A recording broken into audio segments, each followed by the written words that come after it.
Ugh. Well, hello there, friends. So, kind of a new-ish video format this time, which I would like to make kind of a normal, regular thing here. But here goes. It's time to make the dress. And to do that, I have purchased more fabric than I need. I have about 9 yards here, already washed and dried and pressed and ready to go. And my cats want to be fed. But I have about 9 yards here. I only need about 4. So whatever's left will probably go towards making, I don't know, an Edwardian blouse, maybe. I hope. That sounds like the best use of it. But I had originally gotten it to make a late Victorian house dress or wash dress. That didn't happen because I quickly, like, fell out of love with that project the more research I did on the patterns. So what I'm going to do is use this for the calico dress. So yes, I'm going to go ahead and get started on cutting this out and get going. Ugh.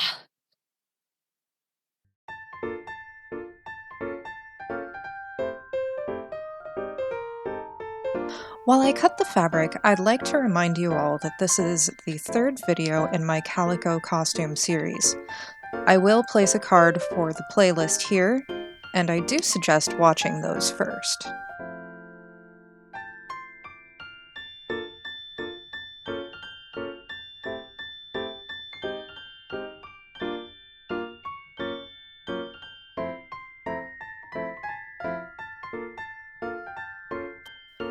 I tried my hardest to cut economically from the fabric, but it's so difficult when there's a printed pattern. Or a pattern of any kind, really.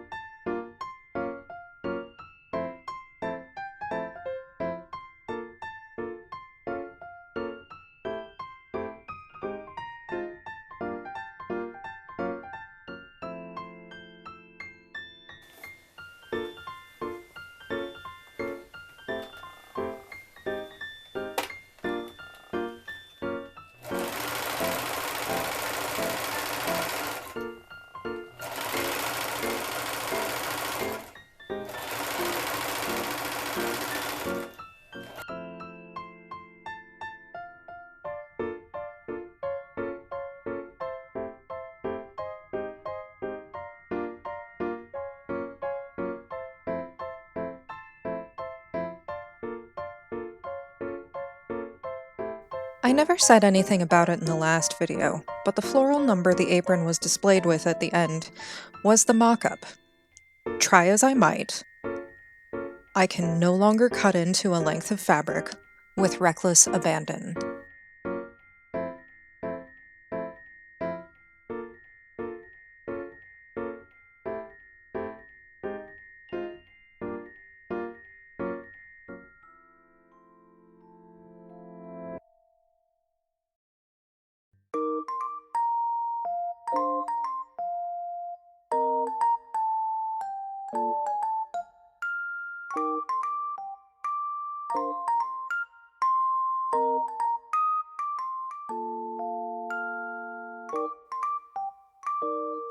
All right, so I don't know if you can tell from the lighting, but it is the next day. And I need to start marking stuff. So it's all machine overcast. So I just did a zigzag stitch around all of the outer edges. And I now need to put in markings. And the reason I waited until now is because it had to be pressed after overcasting. And I'm going to be using friction pen. So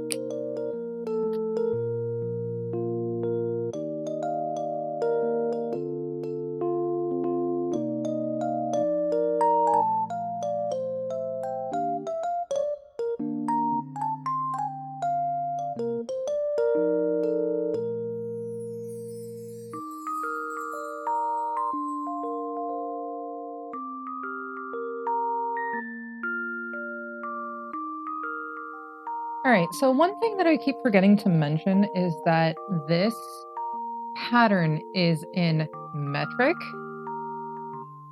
So, and it tells you to end your stitching on the sleeves. Yes, I am making this dress backwards, and I will tell you exactly why.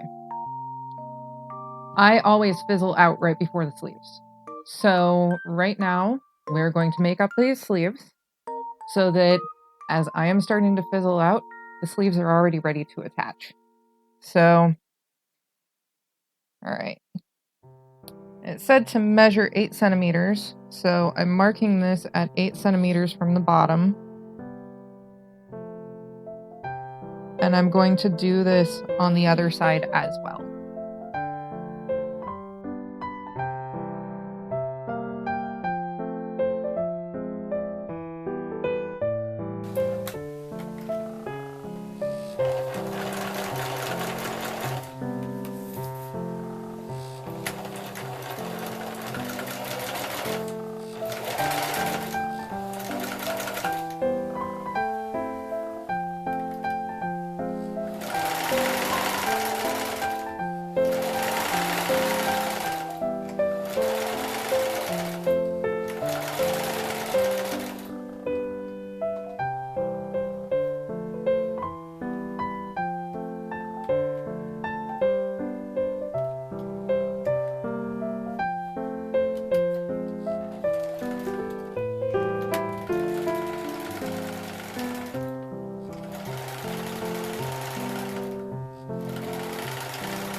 Alright, so I guess it's time for me to be a little weird again, because I'm going to go over the instructions for the cuffs. I don't know if you can see it in the lighting, but it is definitely like the end of the day now. Let's see. So, alright, for the cuffs, I have already used the fusible interlining in 1/2. Right now, I'm just trying to make sure that the fusible interlining is well adhered because a couple of areas looked like they weren't. So it actually says to, all right, I'm going to use one of these as an example in a minute. To press it in half along the line where, there's interfacing and no interfacing. So the center line here. So fold that and press it in half. And then it says to fold both of the long edges down by 1 centimeter.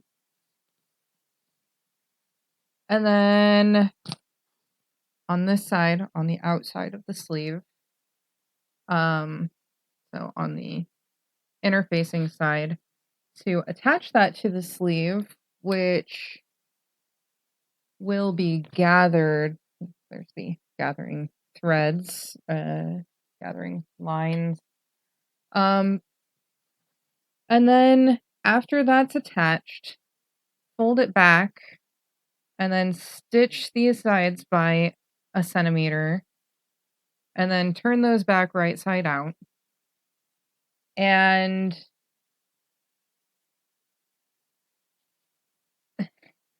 then do a felling stitch, as one does.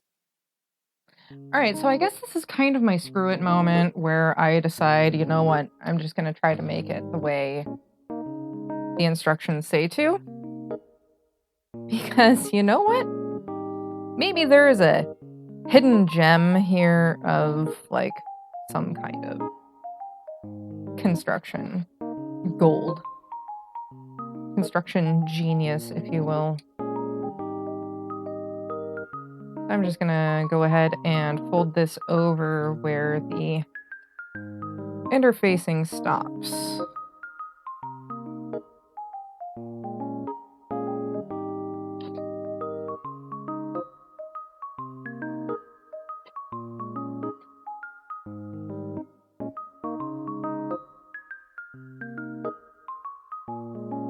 Right, and I will do that on the other side and see y'all later.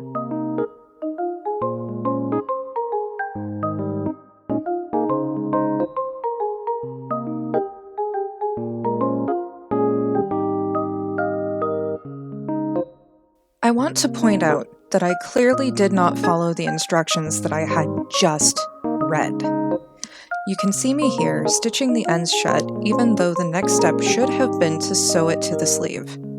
No, I did not realize my mistake until reviewing footage.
No.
All right, so there have been quite a few setbacks in the last week, or at least a few days. So I'm actually going to get started with marking everything on the front and back pieces and the yoke. I think the collar too, but it's not here right now. It's probably over there. But this is the marking for where the sleeve front is supposed to go, and then this for the sleeve back, and oh my goodness, come on, get in frame. Okay. And then these are for the bottom of a dart up to the apex, and I say apex, but you know, point, whatever. So then, and that's for back shaping. The only real shaping on the bust is that this gets gathered and this doesn't, surprisingly. But this gets gathered, which is really weird because I don't know. I feel like they're about the same width. Um, no, maybe they're narrow. Maybe the waist is narrower. I'm just not seeing it right now. But yeah, and I need to mark. This is where the buttons go. This is where the fold goes. And this gets turned under and then folded. So I'm just going to speed through all of that, and enjoy the music.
So that was apparently the last voiced clip I did before the dress was finished. I'm rather disappointed that I didn't get any footage of the skirt or pocket construction, or any of the zipper installation. I think by that point, I just wanted to get it done. I'm planning on making a full-length version in black, so I may do a separate video for the skirt, pockets, and zipper. I'll let the music finish off the bodice construction montage.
Alright, this is a first for me. I have buttons on the cuffs, but nothing on the yoke yet, so please excuse. Yeah. But anyway, I'm looking at this and it doesn't seem, you know what, it needs something, and I'm glad I haven't hemmed it yet because that's where it needs that something. So I am going to check back in after that something is made and attached. Well, hello friends, Random Jen here, because I wanted to show you all something that was actually pretty genius about this pattern. And let me get this out of the way here. So with this particular pattern, and if I haven't said anything about the pattern I used yet, I will post something here in the video, or, you know, put a card. Uh-oh, I'm gonna need both hands for this. Okay, well, see, there is a pocket here. And did I mention that this dress has pockets? There's a pocket here. But there's also a zipper here. Uh-oh, focus. There we go. So, let me see if I can do this. Uh-oh, no I can't. Okay. Okay. So, alright. Do you see that? Do you see that? Do you see that? Zipper. Pocket. And I love that. You know, here it is with the ruffle at the bottom and with the apron. I'm actually thinking that to wear it on my birthday, which is mid-November, I might make a black cotton velveteen over bodice to wear with it, and then also maybe like a flannel petticoat-ish thing. But I'm still undecided, so yeah.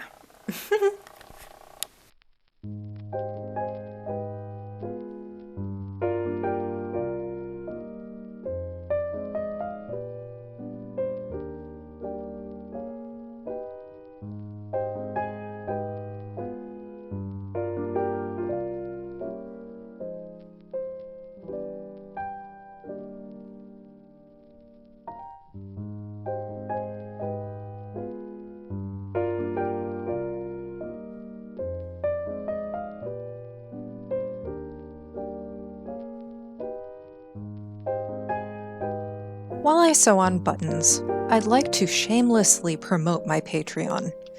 If you'd like to support what I do, my Patreon is linked below. It does help to get supplies for these sewing videos. Also, I'd like to thank my one patron for their support.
Overall, I really enjoyed making this dress, and I do recommend this pattern if you'd like to make one like it.